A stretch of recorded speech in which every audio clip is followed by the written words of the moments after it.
Hello friends, destination S के YouTube platform में फिर से आपका स्वागत है।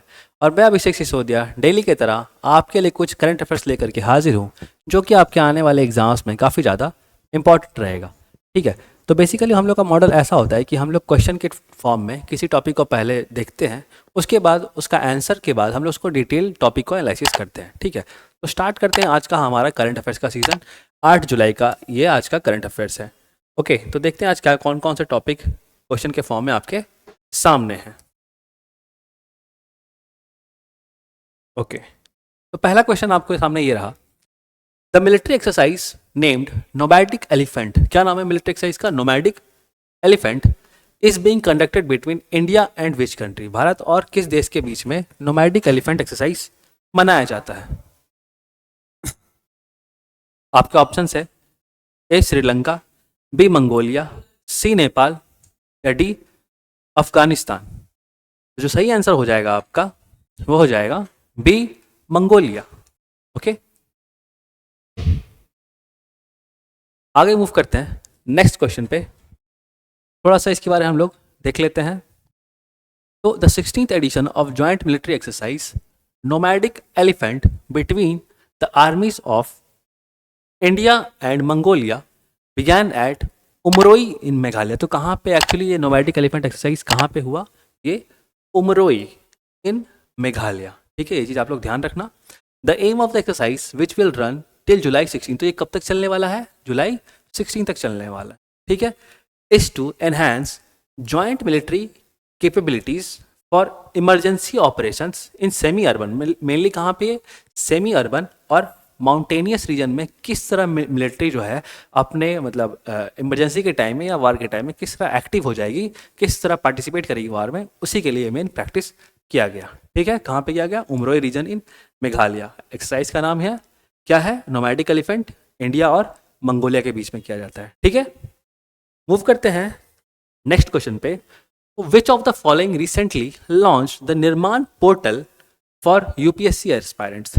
तो यूपीएससी एस्पायरेंट्स के लिए अभी हाल ही में निर्माण पोर्टल किसने लॉन्च किया है? इसका क्या मकसद है हम लोग बाद में बात करेंगे। पहले इसका आप आंसर दीजिए कि निर्माण पोर्टल किसने लॉन्च किया है। आपके ऑप्शन है ए नरेंद्र मोदी जी, बी अमित शाह जी, सी जी कृष्ण रेड्डी जी या डी द्रौपदी मुर्मू जी। तो देखिए इसका जो सही उत्तर हो जाएगा आपका डेट इज सी, जी कृष्ण रेड्डी जी ने निर्माण पोर्टल को लॉन्च किया है। तो थोड़ा जानते हैं इस चीज़ के बारे।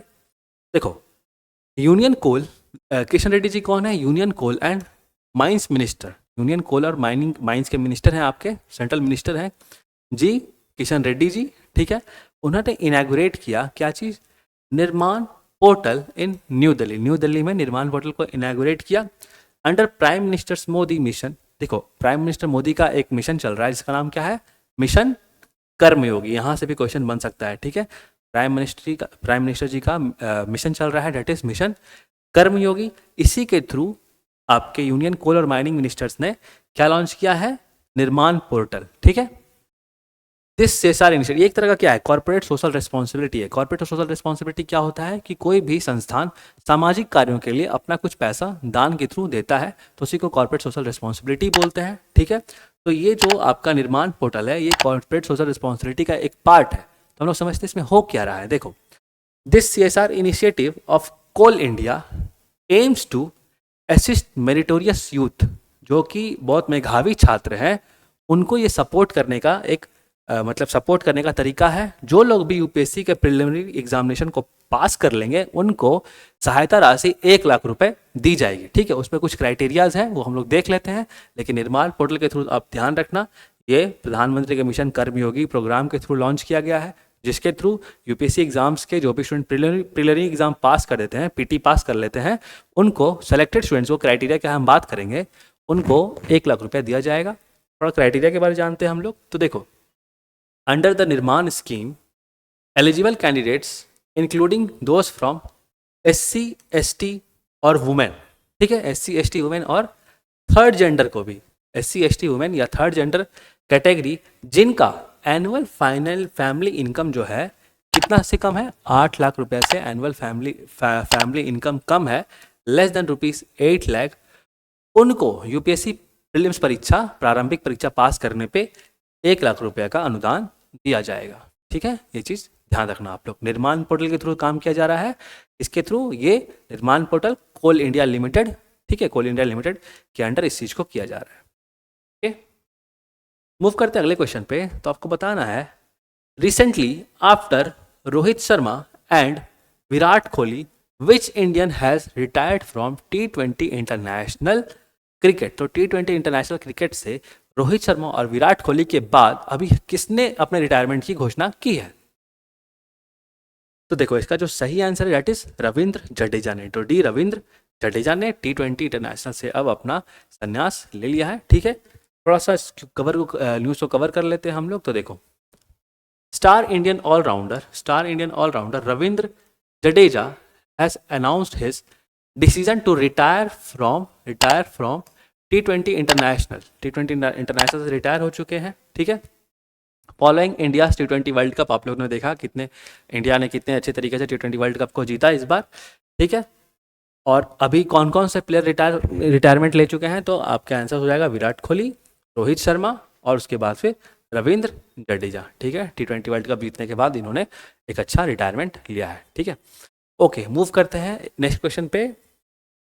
अब है, which is the world's biggest city to live as per global liveability index 2024। Global liveability index 2024 के अनुसार रहने के लिए दुनिया में सबसे अच्छा शहर कौन सा है? आपके ऑप्शंस है, ए ऑकलैंड, बी जुरिच, सी जनेवा या डी वियना। तो देखो, जिसका सही आंसर हो जाएगा वियना, ये ऑस्ट्रिया में है, तो वियना इसका सही आंसर है। थोड़ा सा इस न्यूज़ को कवर करते हैं हम लोग। तो देखो, वियना ऑस्ट्रिया की राजधानी है एक तरह से, has secured first place in global liveability index. तो ग्लोबल लिवेबिलिटी इंडेक्स में फर्स्ट प्लेस किसका आया है? ऑस्ट्रिया के वियना का। ठीक है, फॉर द थर्ड ईयर, लगातार तीसरी साल रहने के मामले में सबसे अच्छा शहर आपका वियना है, ऑस्ट्रिया का। ठीक है, द ग्लोबल लिवेबिलिटी इंडेक्स, अगर थोड़ा इस इंडेक्स के बारे में जान लेते हैं। The global liveability index gives ranking of 173 cities, 173 cities को ये रैंकिंग करता है ग्लोबल लिवेबिलिटी इंडेक्स।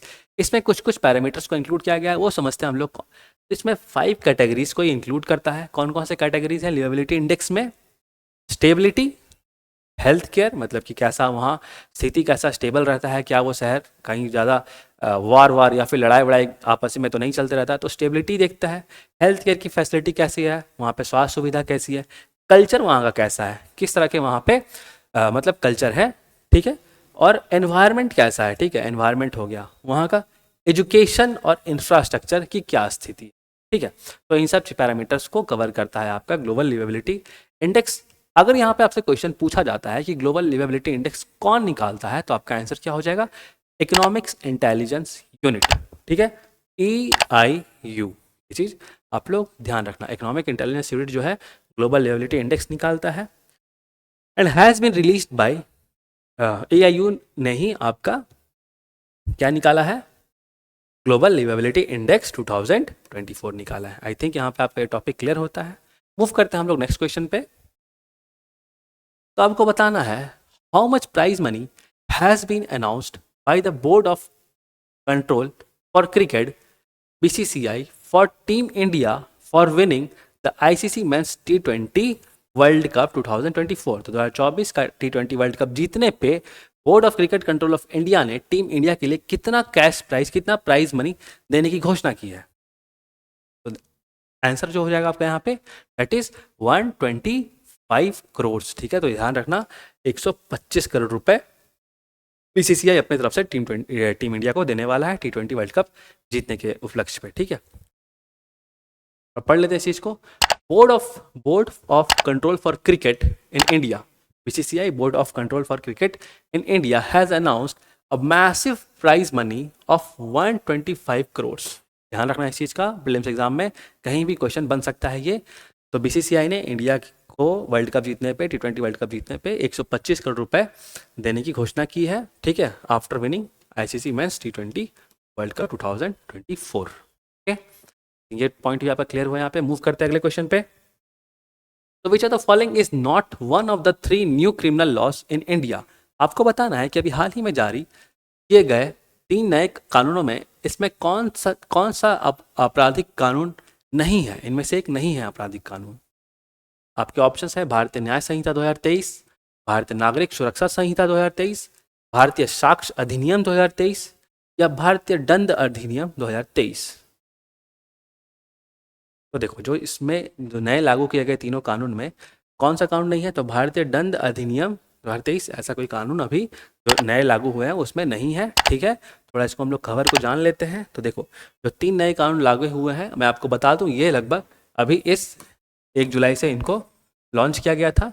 ठीक है, नए कानूनों को कौन कौन से कानून हैं? भारतीय न्याय संहिता 2023, ठीक है, भारतीय नागरिक सुरक्षा संहिता 2023, ठीक है, और तीसरा क्या है? भारतीय साक्ष्य अधिनियम 2023।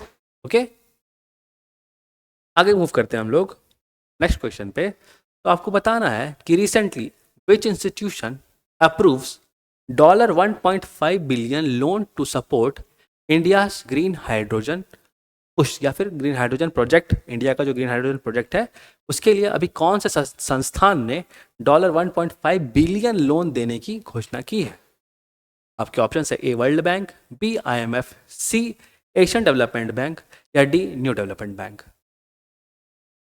तो देखो, जो इसका सही उत्तर हो जाएगा वो हो जाएगा आपका ए वर्ल्ड बैंक। ठीक है, इस चीज़ का आप लोग ध्यान रखना। तो वर्ल्ड बैंक ने अभी इंडिया को $1.5 बिलियन लोन देने की घोषणा की है। तो इस खबर को कवर करते हैं हम लोग। देखो, द वर्ल्ड बैंक विश्व बैंक हैज़ अप्रूव्ड अ सेकंड, ये दूसरी बार दिया जा रहा है, अ सेकंड 1.5 बिलियन लोन, इसलिए to help India accelerate low carbon energy development, मतलब कम कार्बन, जिससे कि प्रदूषण कम हो, ऐसे एनर्जीज हम लोग को क्रिएट करना है। इसी के लिए वर्ल्ड बैंक ने हमें $1.5 बिलियन का लोन दिया है। ओके, अब इस फंडिंग में वही चीज लिखा हुआ है, the funding aims to promote green hydrogen production, electrolyser manufacturing, मतलब ग्रीन हाइड्रोजन प्रोडक्शन होगा जिससे कि तुम्हारा कम प्रदूषण होता है। ठीक है, अब हम लोग वर्ल्ड बैंक के बारे में अगर थोड़ा बात कर ले, बेसिक इन्फॉर्मेशन। तो देखो, वर्ल्ड बैंक के प्रेसिडेंट कौन है? अजय बांगा जी हैं। ठीक है, प्रेसिडेंट। हेडक्वार्टर कहाँ है वर्ल्ड बैंक का? तो वाशिंगटन DC में है। ठीक है, जो कि यूनाइटेड स्टेट्स ऑफ अमेरिका में पड़ता है। और फाउंडेड कब इसको बनाया गया था? तो 1944 में इसको बनाया गया था। ठीक है, बेसिक इन्फॉर्मेशन वर्ल्ड बैंक पे हम लोग कवर कर लिए। मूव करते हैं तो आज के लास्ट क्वेश्चन पे। तो आपको बताना है, in which of the following cities will global India artificial intelligence summit 2024 be organised? मैं हिंदी में रिपीट कर दूं आपको। निम्नलिखित में से किस शहर में global India artificial intelligence summit 2024 का आयोजन किया जाएगा?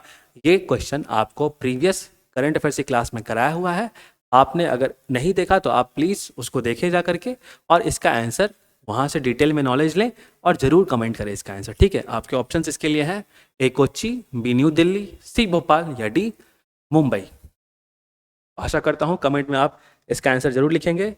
तो ये आज का कुछ शॉर्ट एंड क्रिस्प टॉपिक्स था करंट अफेयर्स को लेकर के। इस तरह से आप हर दिन करते जाइएगा तो आप एंड ऑफ द वीक बहुत सारे कंटेंट आपके पास हो जाएंगे। मिलते हैं इसी तरह के शॉर्ट एंड क्रिस्प टॉपिक में जल्द ही, तब तक के लिए थैंक यू सो मच।